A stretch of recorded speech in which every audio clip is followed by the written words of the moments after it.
de grands coups violents frappés dans la porte. « Police, ouvrez !» Elle m'a giflé violemment. Cette gifle m'a sauvé la vie. Il a fallu grandir d'un seul coup. Nous n'étions plus des enfants.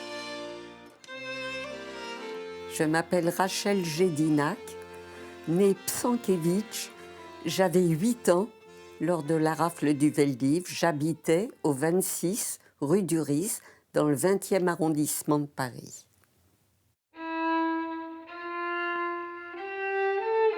Mes parents sont nés en Pologne. Ils ont souffert en Pologne de l'antisémitisme.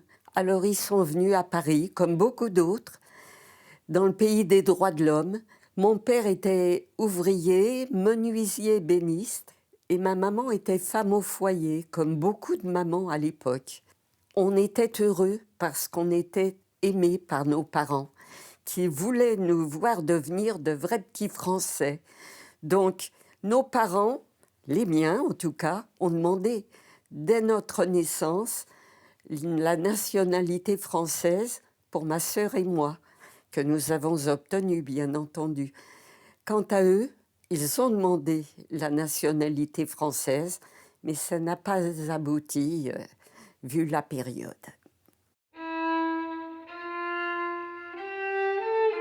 Mon père s'engage pour défendre la France lors du début de la guerre et de la Deuxième Guerre mondiale, et il n'est pas le seul.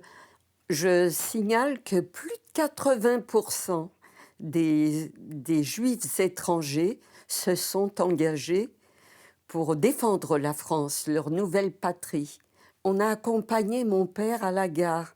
Il y avait beaucoup de papas qui allaient partir et les mamans pleuraient, les enfants aussi. Alors moi, j'ai pleuré aussi, sans très bien comprendre ce qui se passait. J'avais 5 ans. Et mon père est donc parti. Son régiment a été décimé de moitié parce qu'il n'était pas aussi bien armé que les Allemands. Mon père a été démobilisé en fin septembre 1940, donc 1 an après son engagement, et il a retrouvé du travail. Et pour moi, bien, petite fille de 6 ans, mon papa était là, le foyer était reconstitué, donc tout allait bien.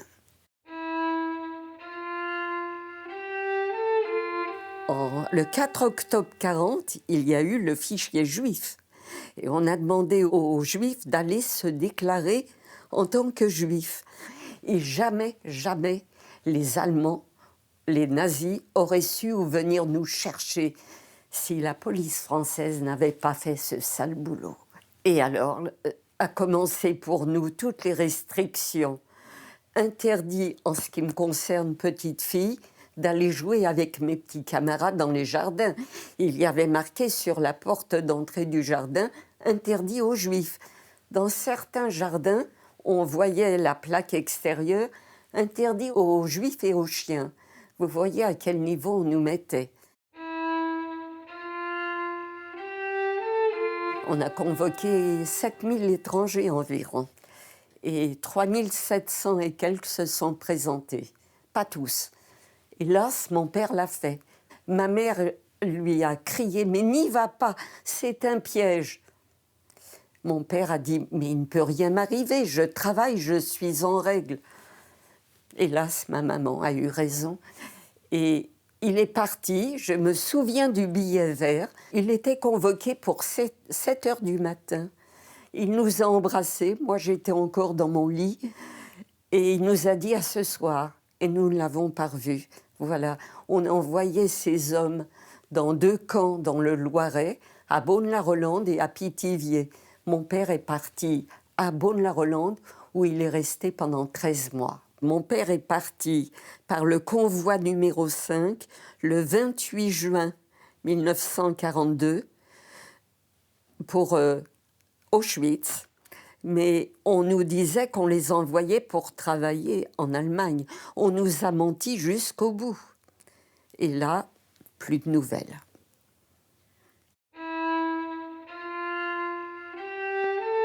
mettre cette étoile. J'ai fait un scandale à ma mère. Je ne veux pas que tu couses ça, je ne veux pas. Ça a été terrible. Elle m'a dit, je vais le porter aussi, et ta sœur également. Alors, tu me laisses faire. Et elle a calculé l'endroit où elle devait me coudre. Nous devions porter l'étoile juive à partir de 6 ans. Moi, j'en avais 8, donc ben, ça a été très difficile à porter. Vraiment, être différenciée de ses petits camarades, ça m'était très pénible. Je me souviens, lorsque je suis partie avec une petite camarade à l'école, la première fois où je la portais, mon amie Janine, bien, nous n'étions pas à l'aise du tout. Certaines petites camarades ont voulu continuer à jouer avec nous et d'autres pas. Et ça aussi, c'est très difficile pour un enfant. On a convoqué plus de 7000 policiers, je crois. Ils étaient groupés par 2. Ils avaient des listes de familles à prendre. Et un groupe important est allé dans les rues de Paris et ont lâché « Demain, on prendra les femmes et les enfants ».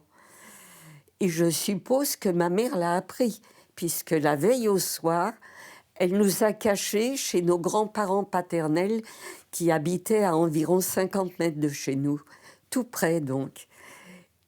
Elle avait dû aussi entendre que la rafle du Veldiv, ce serait de 2 ans à 60 ans. Mes grands-parents paternels étaient plus âgés que cela. Je ne sais pas pourquoi ma mère elle-même ne s'est pas cachée là. En fait, je n'aurai jamais l'explication, hélas. Nous étions là, à l'aube, de grands coups violents frappés dans la porte chez mes grands-parents. Police, ouvrez! Et ma grand-mère hésite, ouvre la porte, et 2 policiers français, l'un en uniforme, l'autre en civil, nous disent « Allez les enfants, habillez-vous vite, vous allez rejoindre votre mère », sur un ton brutal. Et ma grand-mère a essayé de parlementer un peu, rien n'y a fait.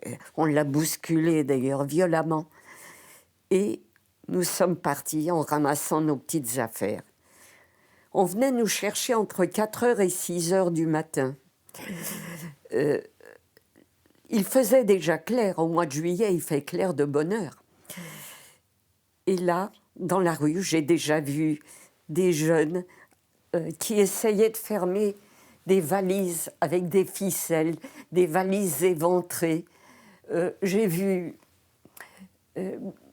des gens qui hurlaient et on nous a ramenés auprès de notre maman. Et en chemin, l'un des policiers nous dit d'un air goguenard « Vous pouvez remercier votre concierge, c'est elle qui nous a dit où vous étiez ». Hélas, ces choses-là arrivaient de temps en temps, voilà. Nous remontons chez ma maman, nous habitions au 3e étage.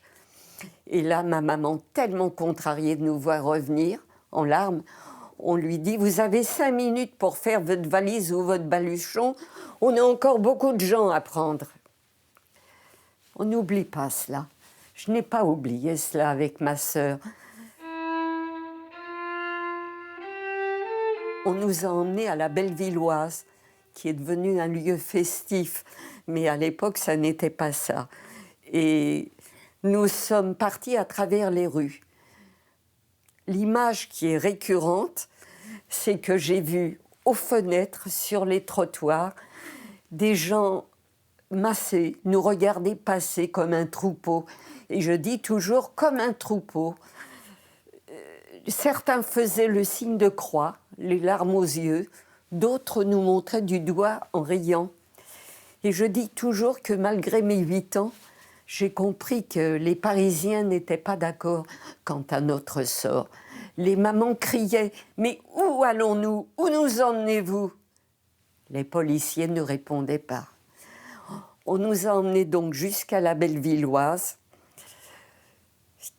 qui était une salle immense où nous étions plusieurs centaines. Nous sommes rentrés Et là, nous étions debout, serrés les uns contre les autres. La chaleur était étouffante. Et ma maman essayait de se frayer un petit chemin à coups d'épaule. Et elle disait aux autres femmes, « Non, on ne nous emmène pas pour travailler en Allemagne. On ne peut pas travailler avec des tout-petits dans les bras. » Malheureusement, elle a encore eu raison, ma mère. Et une voisine est arrivée auprès de ma mère et lui a dit « Sa grande fille de 14 ans a réussi à s'enfuir par l'issue de secours. » Alors ma mère s'est tournée vers nous et nous a dit « Vous allez faire comme Léa. » Et là, j'ai fait une comédie incroyable. « Je ne vais pas te quitter », j'ai hurlé. Alors elle a fait quelque chose que je ne pouvais pas raconter auparavant sans pleurer. Elle m'a giflé violemment, la seule gifle de ma vie. Mais c'est plus tard que j'ai compris que cette gifle m'a sauvé la vie. Ma sœur m'a prise par la main et nous sommes partis vers l'issue de secours. Et là, les deux policiers en faction ont tourné la tête pour ne pas nous voir sortir.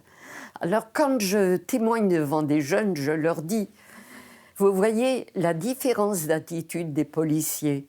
Ceux qui sont venus nous chercher chez notre grand-mère où nous étions cachés ont fait du zèle. Ils auraient très bien pu dire sans mentir, nous n'avons pas trouvé les enfants au foyer. Par contre, ces deux policiers qui ont tourné la tête simplement pour ne pas nous voir sortir, moi j'appelle ça un acte de résistance.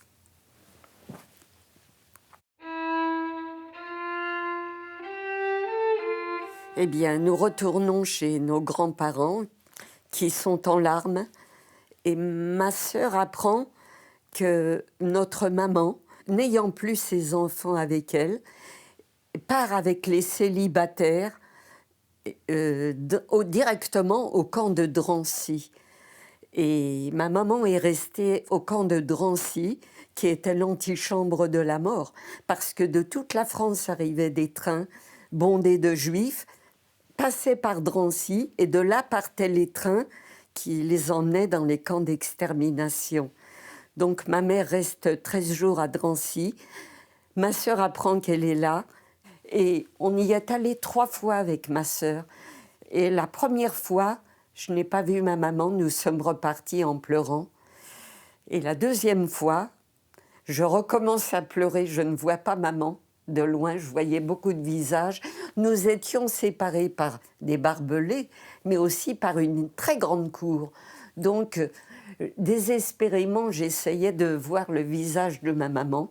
Et un monsieur, me voyant pleurer, me demande ce que j'ai. Je ne vois pas ma maman.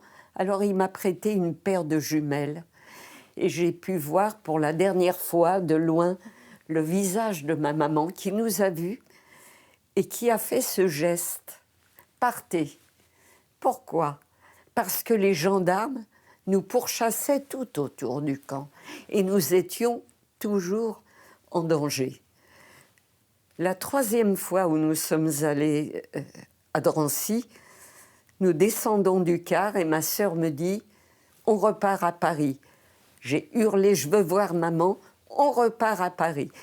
Et c'est plus tard qu'elle m'a expliqué.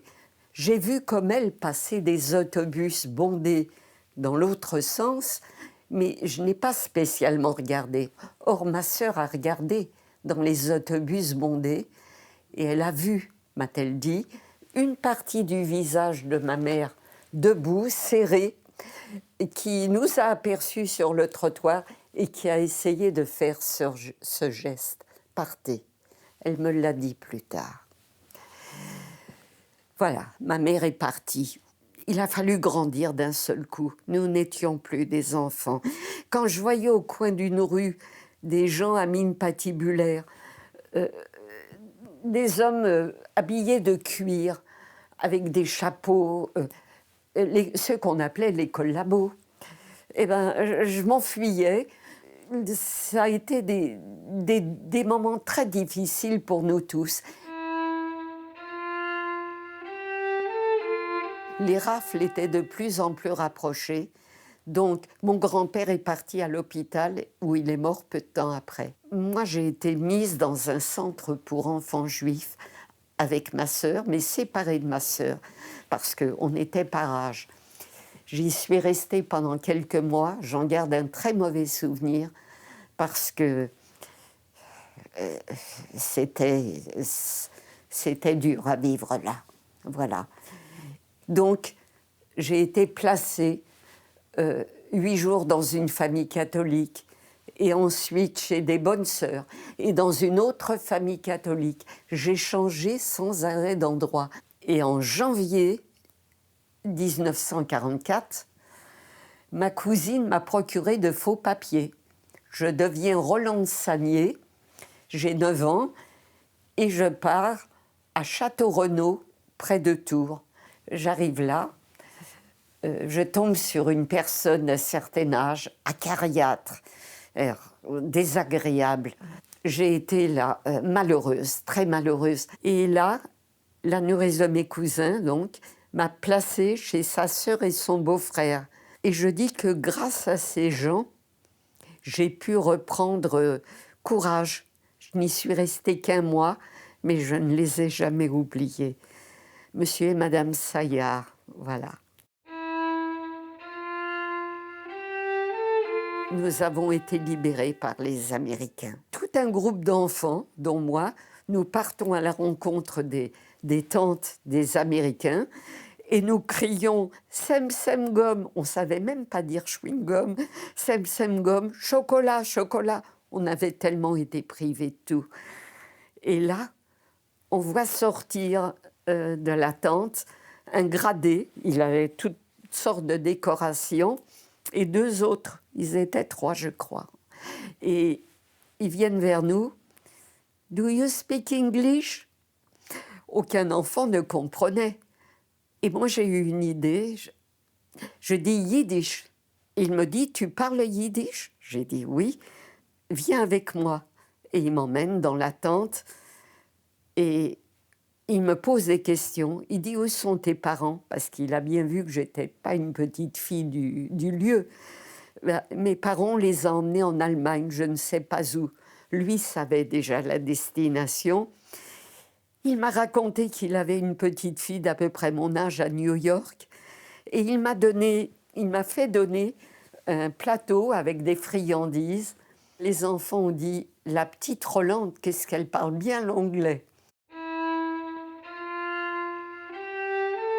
Nous arrivons avec ma grand-mère et ma sœur dans notre appartement. Devant notre appartement, il y avait les scellés sur la porte. On arrache les scellés, on ouvre, rien. Il n'y avait plus rien. Mais les gens ont dansé et chanté à la fin de la guerre pendant 8 jours au moins. Et 8 nuits. Et moi, je n'avais pas le cœur à chanter et danser. J'espérais revoir mes parents, ma famille, les miens. Je viens avec une photo à l'hôtel Lutetia, j'avais déjà 11 ans, et je dis « Vous avez connu ?» Je n'ai pas terminé ma phrase. Qu'ai-je vu devant moi?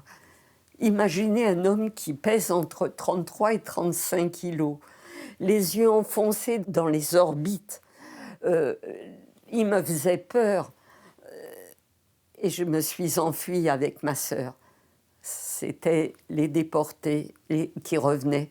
Les 3% de déportés qui ont résisté et qui ont pu revenir. Voilà. Il y avait des affiches à l'hôtel Lutetia avec les noms des gens qu'on rapatriait. Donc nous, on regardait les listes. Parfois, il y avait des photos. Et je n'ai pas vu le nom de mes parents, ni d'aucun des miens. Aucune personne n'est revenue. Eh bien, il a fallu vivre avec cela. Alors j'espérais encore. J'essayais de m'endormir le soir en disant « Mes parents, on a dû leur frapper sur la tête, ils ont perdu la mémoire, peut-être qu'ils sont en Russie, peut-être qu'ils reviendront. » Et personne n'est revenu et il a fallu accepter d'être orphelin de guerre, orphelin.